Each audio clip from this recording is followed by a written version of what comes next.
भावातीतं गगनसदृशं तत्त्वमस्यादिलक्ष्यम्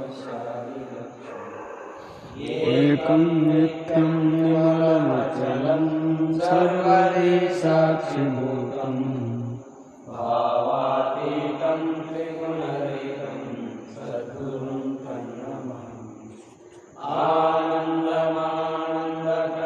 प्रसन्नं ज्ञानस्वरूपं निजबोधयुक्तं योगेन्द्रमेध्यं वरोगवैद्यं श्रीसद्गुरु नित्यमानमामि। गुरुब्रह्मा गुरुविष्णु गुरुदेवो महेश्वरः गुरुसाक्षात् परब्रह्म तस्मै श्रीगुरुवे नमः। पूज्यमूलं गुरुपादं ज्ञानमूलं गुरुमूर्ति मन्त्रमूलं गुरुर्वाक्यं मुक्तिमूलं गुरुर्वाक्।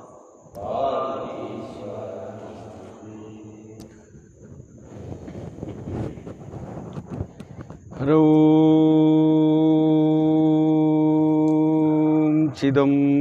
चिदम्बरमठाधीशं सिद्धारूढयतीश्वरं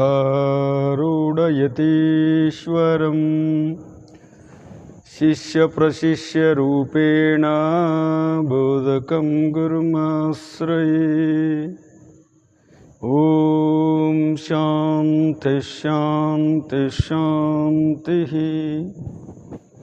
ಪ್ರಾತಸ್ಮರಣೀಯ ಸದ್ಗುರುಗಳನ್ನು ಸದ್ಬುದ್ಧಿಯಲ್ಲಿ ಸ್ಮರಣೆ ಮಾಡಿ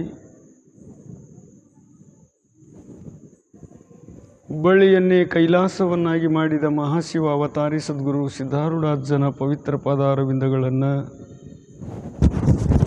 ಮನೋಮಂದಿರದಲ್ಲಿ ಧ್ಯಾನಿಸಿಕೊಂಡು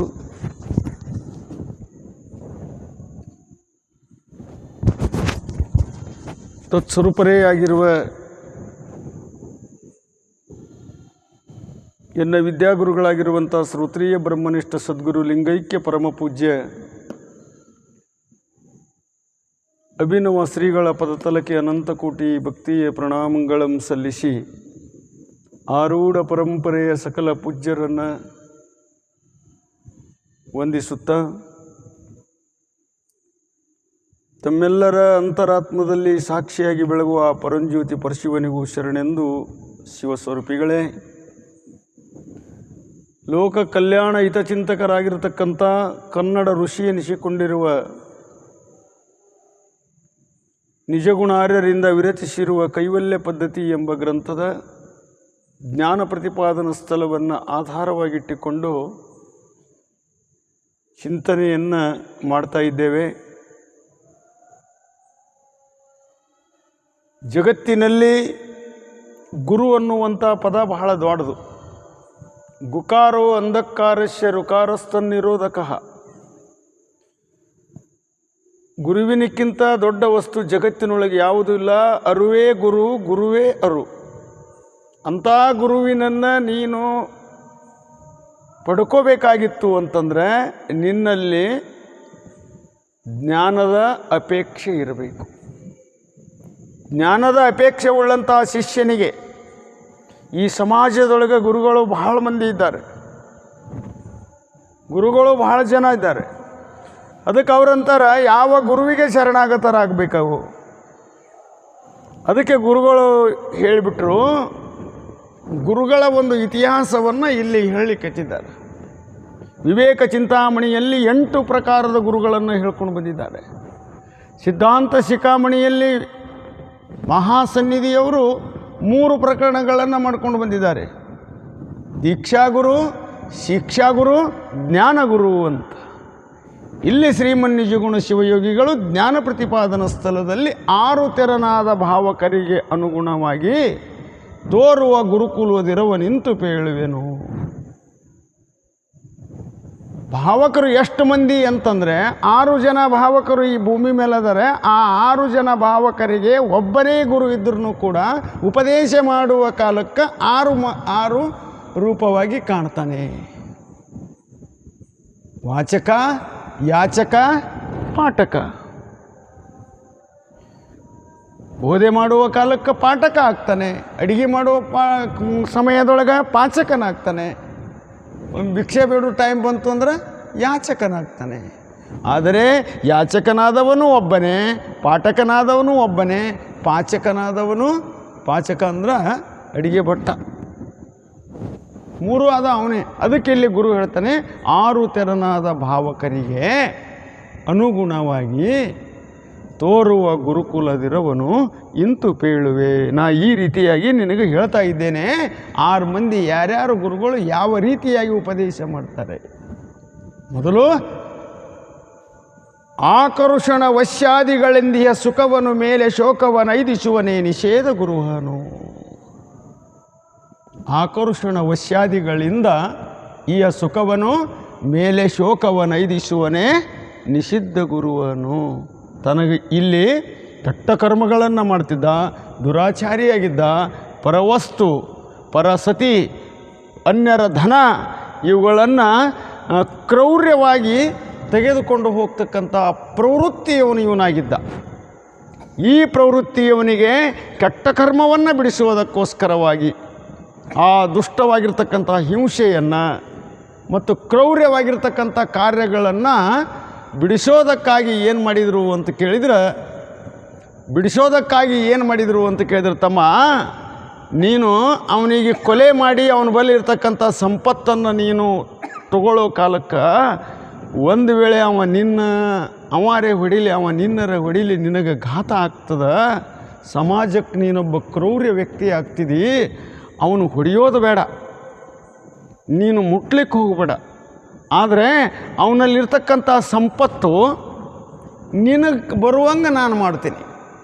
ಅವನಲ್ಲಿರುವಂಥ ಒಡವೆಗಳು, ಅವನಲ್ಲಿರ್ತಕ್ಕಂಥ ಆಸ್ತಿ, ಅವನಲ್ಲಿರುವಂಥ ಭೋಗ ನಿನಗೆ ದೊರಕುವಂಗೆ ಮಾಡ್ತೀನಿ, ನೀ ಬರ್ತೀಯೇನೋ ಅಂತ ಕೇಳಿದಾಗ ಆತ ಒಪ್ಕೊಂಡ. ಸುಲಭವಾಗಿ ಅಲ್ರಿ. ಅವಾಗ ಏನು ಮಾಡಬೇಕ್ರಿ ಅಂತ ಕೇಳಿದಾಗ, ನಿನಗೊಂದು ಮಂತ್ರವನ್ನು ಕೊಡ್ತೀನಿ, ಗೌಪ್ಯವಾಗಿರ್ತಕ್ಕಂಥ ಮಂತ್ರವನ್ನು ಪಠನ ಮಾಡು. ಆ ಮಂತ್ರವನ್ನು ಮಾಡಿದಿ ಅಂತಂದ್ರೆ ನಿನಗೆ ಅವನ ಕಡೆ ಯಾವ ಕರ್ಮಗಳನ್ನು ಮಾಡಿದೇನೆ ನಿನಗೆ ಸಲೀಸಾಗಿ ಬರ್ತಾವೆ ಅಂತಕ್ಕಂಥ ಅದನ್ನು ಬಿಡಿಸ್ದ ಈ ಕಡೆ ತನ್ನಲ್ಲ. ಇವನಿಗೆ ಏನಂತಾರೆ ಅಂದರೆ ನಿಷಿದ್ಧ ಗುರುವನು, ಅಂದರೆ ನಿಷೇಧ ಗುರುವನು. ಮಾಡ್ತಕ್ಕಂಥದ್ರ ಮ್ಯಾಗ ನಿಷೇಧ ಹೇರ್ದ. ವೇದ ಭಗವತಿ ತಲಿಯಾಗದ ಗುರುವಿಗೆ ಇದನ್ನು ಮಾಡಬೇಡ, ದುರಿತ ಕರ್ಮವನ್ನು ಒಲ್ಲದಿರು, ಅದನ್ನು ಮಾಡಬೇಡ ಅಂದರೆ ಏನು ಅರ್ಥ? ಪುಣ್ಯವನ್ನು ಮಾಡು ಅಂತ ಅರ್ಥಲ್ಲ. ಅದಕ್ಕೆ ಆ ಕರ್ಮವನ್ನು ಮಾಡಬೇಡ. ಮತ್ತು ನಾ ಮಾಡಬೇಕಲ್ರಿ, ಅದಕ್ಕೆ ಏನಾರು ಬೇಕಲ್ಲ. ನಾವೊಂದು ಯಂತ್ರವನ್ನು ಮಂತ್ರವನ್ನು ಹೇಳಿಕೊಡ್ತೀನಿ, ನೀ ಇದನ್ನು ಪಠನ ಮಾಡ್ಕೊತ ಹೋಗು. 6 ತಿಂಗಳದೊಳಗೆ ನಿನ್ನ ಎಲ್ಲ ಭೋಗ ಭಾಗ್ಯಗಳು ಪ್ರಾಪ್ತಿ ಆಗ್ತವೆ ಅಂಥೇಳಿ ಕೆಟ್ಟ ಕರ್ಮಗಳನ್ನು, ಆಚಾರಗಳನ್ನು, ದುರಾಚಾರವನ್ನು ಬಿಡಿಸಿ ಮಂತ್ರದ ಕಡೆಗೆ ಒಂದು ಕಡೆ ತಂದಸ್ತಾನಲ್ಲ, ಇವನಿಗೆ ಏನನ್ಬೇಕು? ನಿಷೇಧ ಗುರುವನು. ಇನ್ನು 2ನೇದ್ದು ಕಾಮ್ಯ ಗುರು. ಬೇಕೆನಿಸುವ ಸಂಪದವನ್ನು ತನಗಿಲ್ಲಿ ಪರಲೋಕದಲ್ಲಿ ಶೋಕವನೈದಿಸುವನೇ ಕಾಮ್ಯ ಗುರುವನು. ತನಗೆ ಬೇಕೆನಿಸುವ ಸಂಪದವನ್ನು ಇಲ್ಲಿ ಪರಲೋಕದ ಲೇಸನು ಬಯಸುವನೇ ಕಾಮ್ಯ ಗುರುವನು. 2 ಕಡೆ, ಒಳಗೂ ಇಲ್ಲಿನೂ ಮತ್ತು ಮ್ಯಾಗ. ಹೆಂಗೆ ತಾಯಿಯ ತೊಡಿ ಮೇಲೆ ಬಿದ್ದಿರ್ತಕ್ಕಂಥ ಕೂಸ ಒಂದು ಕಡೆ ಮಲಿ ಕುಡಿತಿರ್ತದೆ, ಇನ್ನೊಂದು ಮಲಿ ಹಿಂಗೆ ಏನು ಮಾಡ್ತಿರ್ತದೆ? ತಿವಿತಿರ್ತದೆ, ಹಿಚ್ಚಕ್ತಿರ್ತದೆ. ಯಾಕಂದ್ರೆ ಈ ಮಲಿ ಕುಡಿಯೋದ್ರೊಳಗಾಗಿ ಆ ಮಲಿ ಹದ ಆಗಲಿ, ಹಾಲು ಹೆಚ್ಚಿಗೆ ಬರಲಿ ಅಂತ ಕೂಸಿನ ಮುಂದಾಲೋಚನೆ ಹೇಗಿರ್ತದೋ ಹಾಗೆ ಕಾಮ್ಯ ಗುರು ಏನು ಮಾಡ್ದ? ಏನ್ರಿ ನೀವು ಕಲಿಸಿರ್ತಕ್ಕಂಥ ಮಂತ್ರ ಕುತ್ತಲ್ಲೇ ಬರ್ತಾವಂದ್ರಿ, ನನಗೊಂದೂ ಬರಲಿಲ್ಲ, ಬರಬೇಕಾಗಿತ್ತು, ಬಂದಿಲ್ಲ ಅಂದಮ್ಯಾಗ ಬಿಡು, ಅದನ್ನು ಬಿಟ್ಬಿಡಪ್ಪ ಓಲೆ. ನೀ ಏನು ಮಾಡು? ಒಂದು 10 ಮಂದಿ ಮುತ್ತೈದರಿಗೆ ನೀವು ಬಟ್ಟೆ ತೊಗೊಂಬ, ಅವ್ರಿಗೆ ಬೆಳೆ ಉಡಿಸು, ಅವ್ರು ಉಡಿ ತುಂಬು, ಅವ್ರಿಗೆ ಹೊಟ್ಟೆ ತುಂಬ ಊಟ ಮಾಡಪ್ಪ, ನಿನಗೆ ಗ್ಯಾರಂಟಿ ಬರ್ತದೆ. ಸತ್ಪಾತ್ರೆ ಒಳಗೆ ಸೇವಾ ಮಾಡು, ಧರ್ಮಕ್ಷೇತ್ರದೊಳಗೆ ದುಡಿ, ಸಮಾಜದೊಳಗೆ ಬೆರಿ. ಏನು ಮಾಡ್ದ? ಕಾಮ್ಯ ಗುರು ತನಗೆ ಬೇಕೆನಿಸುವ ಸಂಪತ್ತನ್ನು ಅದನ್ನು ಪ್ರಾಪ್ತಿ ಮಾಡ್ಕೋಬೇಕಾಗಿತ್ತು ಅಂತಂದ್ರೆ ನೀನೇನು ಮಾಡು? ಒಳ್ಳೆಯ ಕರ್ಮಾದಿಗಳನ್ನು ಮಾಡು. ಒಳ್ಳೆಯ ಕರ್ಮ ಸಂಪತ್ತು ಬರಬೇಕಾಗಿತ್ತಂದ್ರೆ ಪುಣ್ಯ ಮಾಡು, ಶರಣರ ಸಂಘವನ್ನು ಸೇರು, ಅಲ್ಲಿ ಏನು ನಡೀತದೆ ಹಂಚ್ಕೋ. ಕಾಗೆಯೊಂದಗಳು ಕಂಡರೆ ಕರೆಯದೆಯೇ ತನ್ನ ಬಳಗವನು. ಕಾಗಿ ಒಂದು ಮಾಂಸದ ತುಂಡ ಅಲ್ಲಿ ಒಂದು ಅನ್ನದ ಅಗಳು ಕಂಡ್ತು ಅಂದ್ರೆ ಬಾಯಾಗಿಡ್ಕೊಂಡು ತಿನ್ನೋದಿಲ್ಲ. ಅದು ಮೊದಲು ಏನು ಮಾಡ್ತದೆ, ಬರೀ ನೋಡ್ತಂದ್ರೆ ಕೂಗ್ತದೆ, ಮ್ಯಾಕ್ ಹೊಕ್ಕದ ತೆಳಗೆ ಬರ್ತದೆ. ಕಾ ಇಲ್ಲಿ ಅನ್ನದ ಅಗಳದು ಬರ್ರಿ ಅಂತ ಹೆಂಗೆ ಹರಿದು ಹಂಚ್ಕೊಂಡು ತಿನ್ನುವಂಥ ಬುದ್ಧಿ ಕಾಗಿ ಅನ್ನುವ ಪಕ್ಷಿಗೆ ಅದು. ಹಾಗೆ ನಿನಗೆ ಆ ಸಂಪತ್ತು ಬಂದಿಲ್ಲಲ್ಲ, ನೀ ಏನು ಮಾಡು, ಎಲ್ಲರಿಗೂ ಕೂಡ ನಿಂದು ಇದ್ದದ್ರೊಳಗೆ ಪ್ರೀತಿ ಪ್ರೇಮ ವಿಶ್ವಾಸದಿಂದ ಒಳ್ಳೆಯ ಕರ್ಮವನ್ನು ಮಾಡು, ಒಳ್ಳೆಯ ಕಾರ್ಯವನ್ನು ಮಾಡು, ಪುಣ್ಯ ಮಾಡು. ಹಸಿದವರಿಗೆ ಒಂದು ತುತ್ತು ಅನ್ನ ಹಾಕು, ನೀರಡಿಸಿ ಬಂದವರಿಗೆ ನೀರು ಕೊಡು. ಹಿಂಗೆ ನೀನು ಪುಣ್ಯ ಕರ್ಮವನ್ನು ಮಾಡಪ್ಪ, ನಿನಗೆ ಎಲ್ಲ ಪ್ರಾಪ್ತಿ ಆಗ್ತವ. ಇಲ್ಲಿನೂ ಪ್ರಾಪ್ತಿ ಆಗ್ತದೆ, ಅಲ್ಲಿನೂ ಪ್ರಾಪ್ತಿ ಆಗ್ತದೆ. ಅದಕ್ಕೆ ಇವನಿಗೆ ಕಾಮ್ಯ ಗುರು ಅಂತ ಕರ್ಕೊಂಡು ಬಂದ. ಇನ್ನು ಸೂಚಕ ಗುರು. ಭೇದ ಗತಿಗಳು ಹೇಯವೆಂದು ಶಮದಾಂತಾದಿ ಸಾಧನವ ಕುರು ಹಿಡಿವನೇ ಸೂಚಕ ಗುರುವನು. ಭೇದಗತಿಗಳು ಹೇಯವೆಂದು ಅಷ್ಟು ಭಾಳ ಅದಾವ ಗತಿಗಳು. ಗತಿ ಅಂದರೆ ದಾರಿ, ಮಾರ್ಗಗಳು ಭಾಳ ಅದಾವ. ಅವೆಲ್ಲ ನಿನಗೇನು ಮಾಡೋದಿಲ್ಲ. ನೀಲಿ ಹೊತ್ತಿಗೆ ನೀಲ ಹೊತ್ತಿಗೆ ಅಂತ ಬರ್ತದೆ, ನೀಲಿ ಹೊತ್ತಿಗೆ ಅಂತ ಬರ್ತದೆ, ಕೌಳಯಾಮ ಶಾಸ್ತ್ರ ಅಂತ ಬರ್ತಾವೆ, ಅವು ಬರ್ತಾವೆ. ಅವೆಲ್ಲವುಗಳು ನಿನಗೆ ಒಳ್ಳೆಯದನ್ನು ಮಾಡೋದಲ್ಲವು. ನಿನಗೆ ಒಳ್ಳೆಯದಾಗಬೇಕಾಗಿತ್ತು ಅಂತಂದ್ರೆ ಅವೆಲ್ಲವುಗಳನ್ನು ತ್ಯಾಗ ಮಾಡು. ಅವದೆಲ್ಲದರಲ್ಲಿ ದುಃಖ ತುಂಬಿಕೊಂಡದ. ಅವೆಲ್ಲ ಓದ್ಕೊತ ಹೋದ್ರೆ ಜೀವನ ಮುಡುಪು. ಅದಕ್ಕಾಗಿ ಆದರೂ ನೀನು ಯಾವ ಸಾಧನೆ ಮಾಡೋದಾಗೋದಿಲ್ಲ. ಅದಕ್ಕೆ ನಿನಗೆ ಒಂದು ಸಾಧನೆ ಯಾವುದು ಅಂದ್ರೆ, ಗುರು ಹೇಳುವಂಥ ಮಾತಿನೊಳಗೆ ಶ್ರದ್ಧೆಯನ್ನಿಟ್ಟು ವಿಶ್ವಾಸವನ್ನಿಟ್ಟು ನೀನು ಅವನ ಮಾತನ್ನು ಆಲಿಸಿದಿ ಅಂತಂದ್ರೆ ನಿನಗೊಂದು ಬೆಲೆ ಬರ್ತದಪ್ಪ. ಅದಕ್ಕೆ ಭೇದ ಗತಿಗಳು ಹೇಯವಂತ ತಿಳ್ಕೊಂಡು ಮುಂದೆ ಏನು ಮಾಡು, ಶಮದಾಂತಾದಿ ಸಾಧನವ ಕುರು ಹಿಡಿಯುವನೇ ಸೂಚಕ ಗುರುವನು. ಶಮೆ, ದಮೆ, ತಿತಿಕ್ಷೆ, ಶ್ರದ್ಧಾ, ಸಮಾಧಾನ, ಭಕ್ತಿ, ಯಮ, ನಿಯಮ, ಆಸನ, ಪ್ರಾಣಾಯಾಮ, ಪ್ರತ್ಯಾಹಾರ, ಧಾರಣ, ಧ್ಯಾನ, ಸಮಾಧಿ.